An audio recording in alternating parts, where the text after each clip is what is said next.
Lisa from Blackpink. She was recently seen not with a Labubu, but with an old school Mon Chi Chi.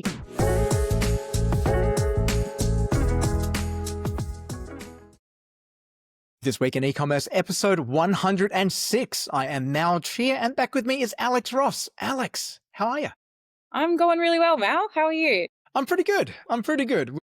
We're racing quickly towards Q4, Yes. but just managing to keep my head above water. A lot of people away currently at work, but also just a lot going on. So last week I had some workshops, and this week I've got e-tail. So yeah, it never ends for me, No, us, everyone in the industry. exactly. It's always going. And they do say early September is a good time to have a break in e-commerce before everything ramps up for peak, right? That's right. Everyone took a break except for me. Yeah. Yeah, it's not a good time for everybody to take the break at the same time, but here we are. Yes, whoever approved that leave, actually, I do know exactly who approved that leave. We will be having a stern talking to because he's just got back as well. So shout out to James, who may be listening to this at some point. But we have another bumper episode with so much which is going on. Every time we think that, it can't stop, it just keeps getting more and more coming our way. So we're going to dive straight into things. And the first story we're going to cover off is that Super Retail Group have fired their CEO and MD, Anthony Herity, who was terminated by the board effective immediately. And this was due to not disclosing about an alleged romantic relationship with the former head of HR, Jane Kelly. I'm getting very much, what was that, the Coldplay Yes. vibes? I think unfortunately that kind of contributes to this story a little bit. The CEO and head and HR feels very similar to the Coldplay story, doesn't it? It does. Look, I think it's public companies. You have to be very careful about this sort of stuff. You can't have any perception of impropriety going on, particularly with the CEO and someone else. And this isn't like the Trump world where they're saying like, if you're a CEO, you should be able to like sleep with whoever you want. I very much don't think that's the case. There's some very clear power dynamics happening in that sort of relationship which you absolutely do want to avoid. Yeah, absolutely. And they've definitely given him a slap on the wrist when you look at not being able to access, I think it's shares and things like that. One article was telling me that he's lost millions of dollars, like 6 million or something. I don't know how true that is, but that's cautionary tale, I think. Well, I think with any CEO competition, particularly at this sort of level, you do have shares. So he had shares which vested. So he's still, when he exercised, so he still gets to obviously have that. But anything else which was unvested, but even vested but was unexercised, have lapsed. So their share price took a 4% battering because of this. Some recovery since, but clearly, from a reputational and governance perspective, there's some work to be done. In the meantime, the CFO, David Burns, has become their interim CEO. Yeah, it's good that they've, got that placement to come straight in and hopefully doesn't affect the team. But they've probably got some internal culture things to work on from here. Yeah, absolutely. I wonder whether they get Gwyneth to film a video for them. That would be iconic. Yeah.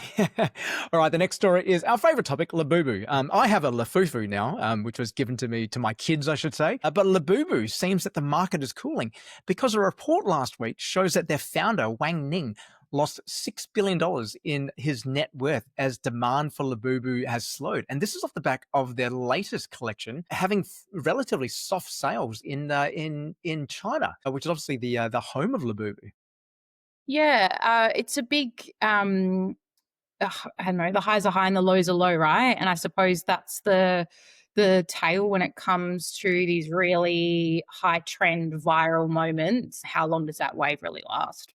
Yeah, I think especially with Labubu, it's grown so fast, so quickly, and they've gone everywhere that with any brand, when you are this cultural moment, you do need to manage pushing for that growth and still having that mystique about you, a bit of that air of scarcity and unattainability to keep that momentum going on. And in Labubu's case, they've just got massive saturation and the trend is just everywhere. So even also, there are some headwinds with tariffs and lower cost discretionary spend and cost of living issues. But at the same time, I think they've just pushed too hard because you cannot go past a street corner now without seeing a new Labubu store, so Pop Mart store popping up. And there's a couple which are being built in Sydney right now in the CBD, and they're within 100 meters or 200 meters of each other. And you think growth is great, but when you have growth at all costs, you can really do damage to your brand when you are trying to create this cultural moment. Yeah, I did think of that kind of store network and the investment that they're still putting into this business whilst recording there's been a 6 bill decrease in net worth.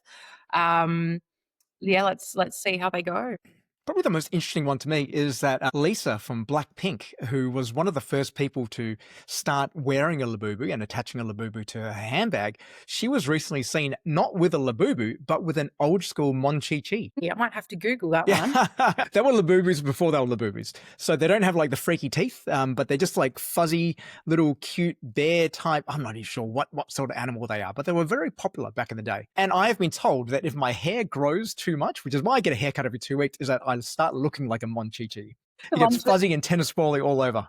Yeah, okay. Well, look, that's an interesting take just in terms of the personalization is still there, the charms are still there, but you don't want to be having something on your bag that every person that you turn around has got on their bag as well. Yeah, exactly. It's so critical when you're trying to create this phenomenon that you just don't that you understand the levers which you have to pull. There's a whole piece around storytelling. There's a whole piece around scarcity and uniqueness. But I wonder whether how long this is going to last for Pop Mart and Labubu. I'm guessing that probably in 3 to 6 months we're not going to be hearing too much about them. Yeah, I think hype in one hand is so exciting, the other hand it's terrifying, and this seems to be showing that really. It just speaks to that sustainability in the business. Yeah, it's I used the example last week around Prime, the Prime energy drink, which was so hot, in terms of all the cultural capital, what it meant to actually have one of those Prime energy drinks, even though they were terrible. But once they started entering into the likes of Woolworths, Walmart, Costco, and it suddenly became a mainstream product and everyone could get it, it's suddenly less hot now. And now you find it for 2-for-1 deals everywhere you go. Yeah. Yeah, it's not when it's in the mainstream, it just loses that, like you said, scarcity. And I'd say the cool effect as well, right? It's just not cool if you can get it everywhere and everyone has it. 100%. All right. Now, some good news is that Australia Post have decided to move forward their date where they're going to be reopening commercial parcel shipments to the US. So you would have remembered for long-time listeners a few weeks ago, we did talk about how Australia Post was shutting down their courier network, their parcel network into the US because of the inability to actually collect tariffs. They have now said that they were originally going to be reopening on the 25th of September. They're reopening today on the 22nd of September. So they're partnering with Zonos, who will be able to facilitate that payment, offering Australian merchants free access to a version of Zonos, I believe, to be able to sell and ship into the US and be able to collect, pay all the customs and duties. Yeah, I think just the fact that this has come 3 days earlier, albeit only 3 days, it just speaks to Post works so hard. They are that backbone of Australian e-commerce and they know it. So really awesome to see them step up here as much as they can for our industry. Yeah, 100%. I think, a lot of retailers have been doing it very, very tough over the last couple of weeks. I think a lot of people who I know who are selling into the US have, to be quite frank, they've been really struggling and experiencing some fairly significant, not just delays, but also losses as well. So this is some really good news for them that particularly leading into peak, hopefully we'll be able to resolve that situation to some degree and be able to have everything up and running smoothly to be able to start selling to the US. Although I do wonder with a lot of the threats the US government is currently making towards Australia for recognizing Palestine, comments about Albo, the journalist who asked Donald Trump some questions which he didn't like about his private business dealings. What's going to happen there?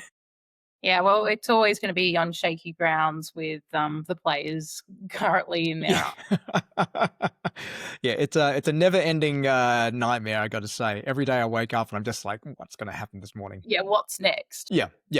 Now, some very surprising news in our last quick story of the day is that David Jones, and this is one which you shared with me 15 minutes before we were recording, that according to SEMrush, David Jones's department store website increased their traffic by 1 million users in August to 7.84 million, which is up by 1 million from July 2024. The numbers are, that is huge growth and took me by surprise.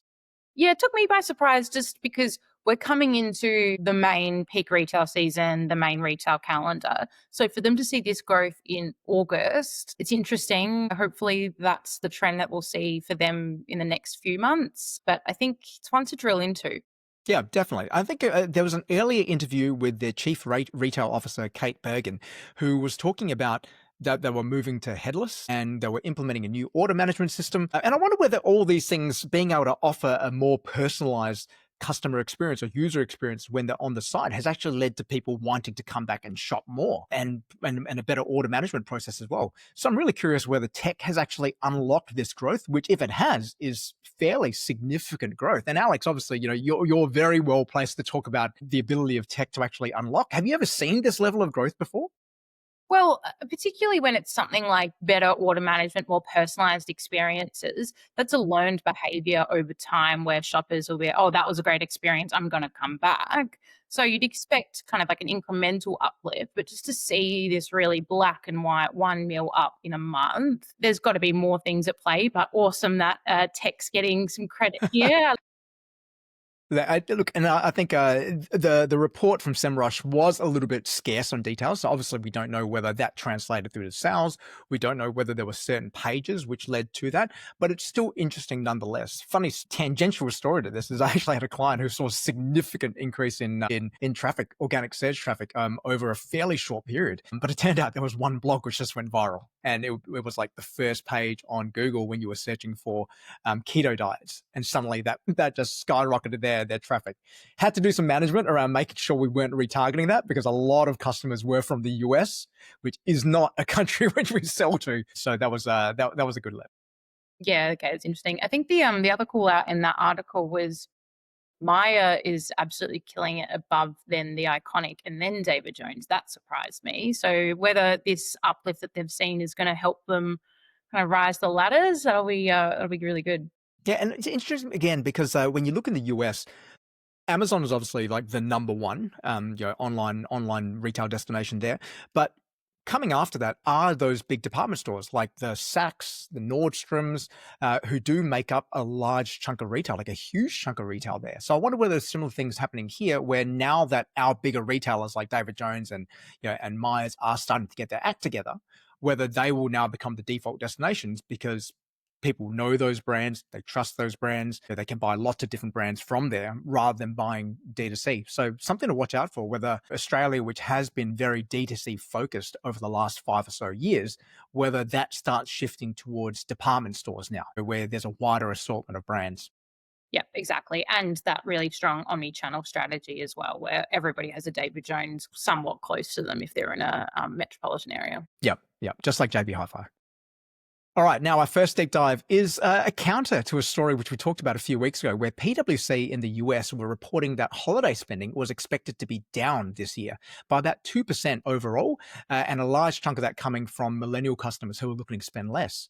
But in Australia, Deloitte have recently released their 2025 retail holiday report, which shows the opposite. Their consumers are actually expected to spend 14% more this holiday season. So averaging roughly about $1,140 per person. Now, I haven't actually done the math, but I hope I'm not spending $1,100 on gifts over the holiday season. Well, one part of this article was that it's actually not going to be so much about gift buying, which is my expectation when it comes to Black Friday, Cyber Mondays, everybody's getting organized for Christmas, but more just taking this opportunity with such strong sales to buy for themselves. Yeah, and look, and there's some really other interesting numbers from this, such as that there's 34% of consumers are willing to switch brands to get a better deal, but also showing that a large chunk of people are actually going to wait and actually buy from Chinese marketplaces where they don't really care so much about the quality. They just want something cheap as well. Yeah, and that's an interesting point because these Chinese marketplaces already have cheap prices right now. So what's stopping shoppers from boxing that into that peak retail period? Whether we'll see these Chinese marketplaces offer further discounts, but they always offer discounts. So I thought that was interesting, and we'll have to see how that plays out. And there's another part to this report where it wasn't just the consumers, but it's also speaking to retailers as well. And this one caught me by surprise that next year, 84% of retailers are expecting next year to be a year of growth for them, where they're expecting sales to rebound. Now, when Deloitte did this report last year, 51% of retailers were looking more positively towards 2025, but that number has since gone up.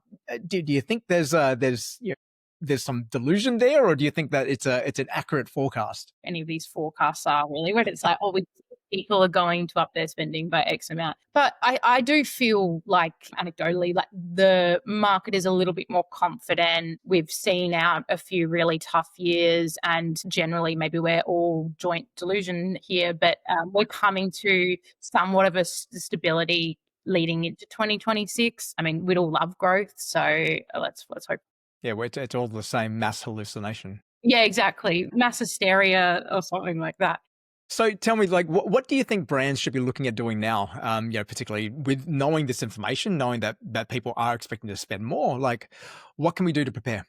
Yes. Yeah, look, stat you just brought up before. So 34% of consumers said that they would swap brands for better deals. So I think that means like loyalty's up for grabs. We already know that Black Friday, Cyber Monday should be about customer acquisition, bringing in new clients to your brand.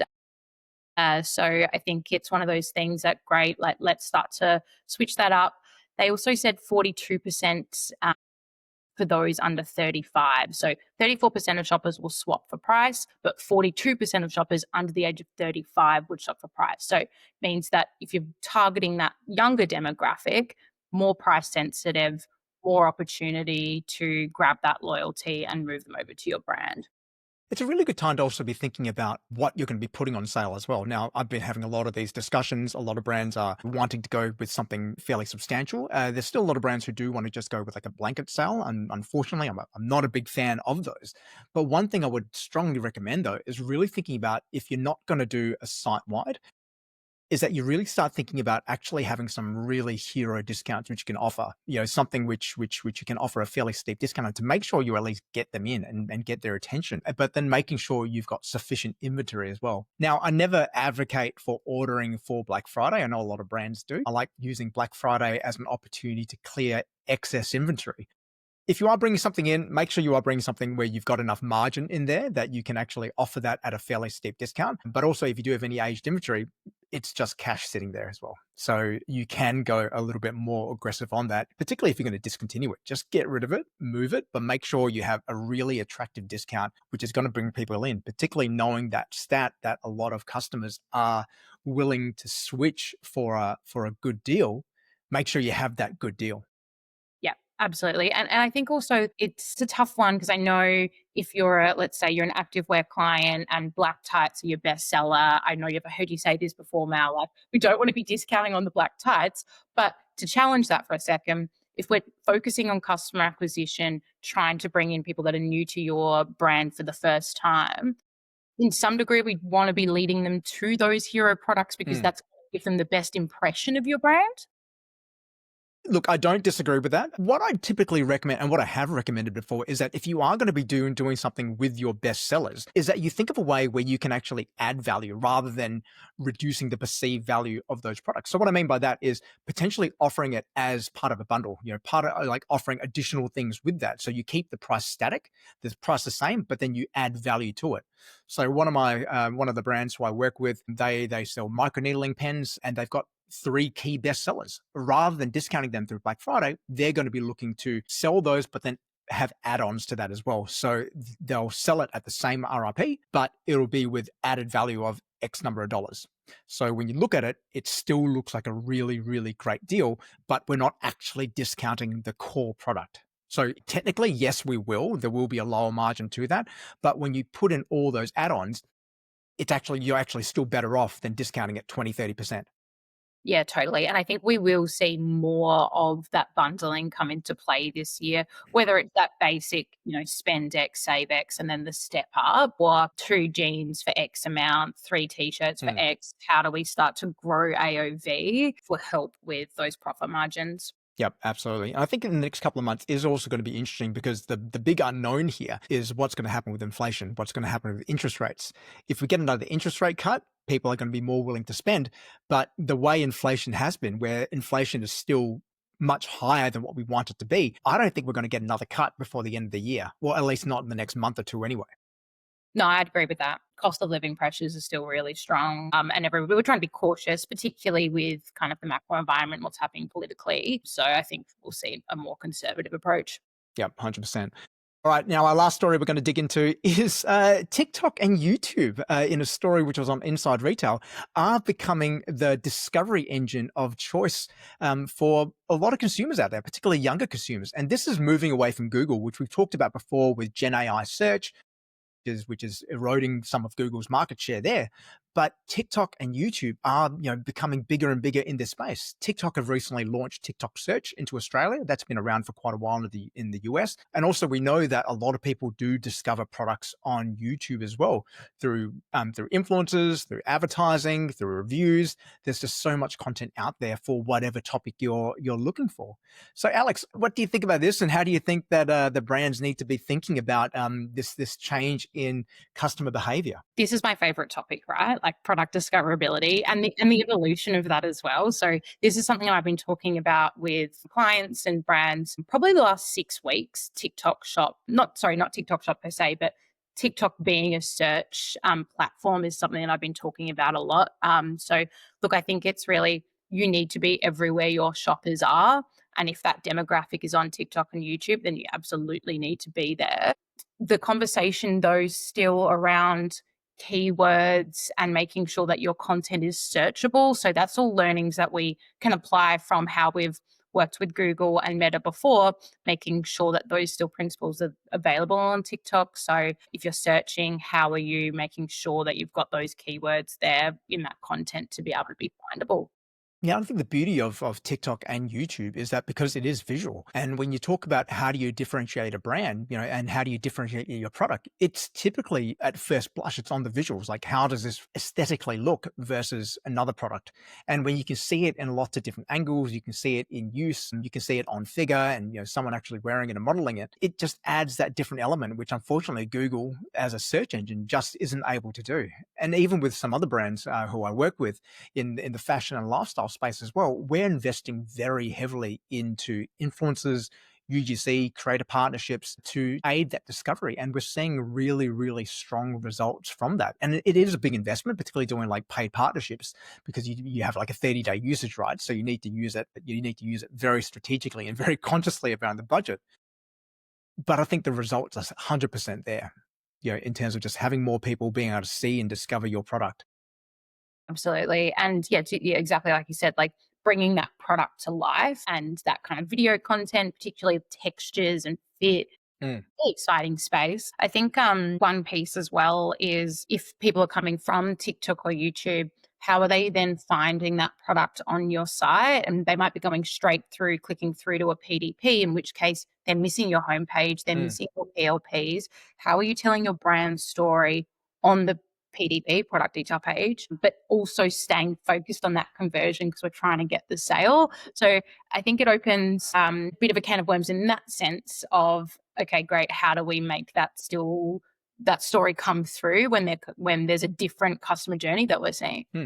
Yeah, unfortunately, most PDPs, most product pages are fairly generic. They don't do a whole lot of that. And when you have an ad or an influencer talking about something and linking straight through to your standard product page, you sometimes get that disconnect between why someone clicks, and then what they actually see. So the promise doesn't actually match the reality of things. And one trend, or not necessarily a trend, but something which I've been encouraging a lot of people to do now, is actually look at more bespoke landing pages for different campaigns based on different creatives, different creators, different messaging and themes which people are talking about, and linking them through to the relevant product page or the relevant landing page. And there's a couple of great tools out there.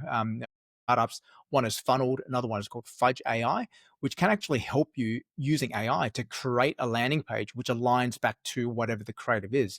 And that's something which I've seen, which has been super powerful and really seeing a meaningful increase in conversion rate and overall performance by sending people to these pages rather than to your product page. Absolutely. And it's one that we've been talking with our clients about at Athos Commerce, where having segmented merchandising, if you know a shopper's come from TikTok and if they've come from, let's say, a wedding guest dress search and ad, how are you pulling through that content from TikTok so it feels cohesive on the website? Yep. And using that data point and also landing pages too to make that feel really personalized to a shopper.